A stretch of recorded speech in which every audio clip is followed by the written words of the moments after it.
Three teacher unions have rejected claims that the free SHS policy, when rolled out in September, will compromise the quality of students churned out.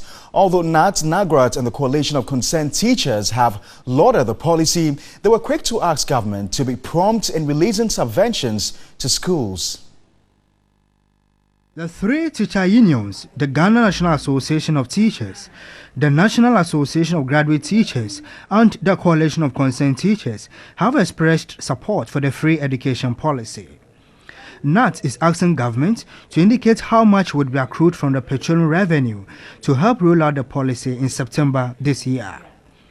Currently, about 30% of GDP is used to finance education, but NAT is of the view prompt releases of funds would make the policy successful. I am a very optimistic individual. What I believe is that if there's commitment and priority setting by a government and there's prudent spending, we should have enough money to provide this service.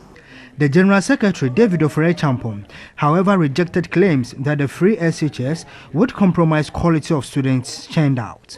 People were paying certain amounts of money, and now they say you are not going to pay, and people are saying that quality will suffer.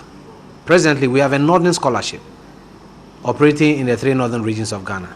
The question to ask is that, has quality suffered because parents don't pay anything?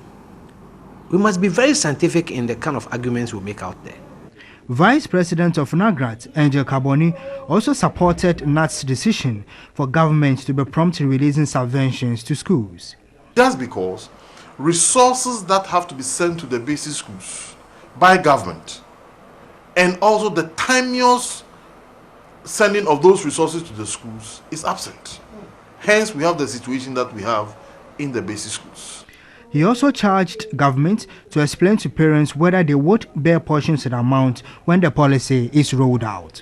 The announcement of government have to be thorough in its implementation, so as not to shortchange the system where there are shortfalls and need for parents to come and augment. Meanwhile, the Coalition of Concerned Teachers, CCT, has also underscored the relevance of the policy to students. High school, the school that I teach, the day the headmaster decides that today I want to sack students for school fees, sometimes you enter into a particular classroom of about 50, 60, and it is left with just 2 or 3 students sitting in there.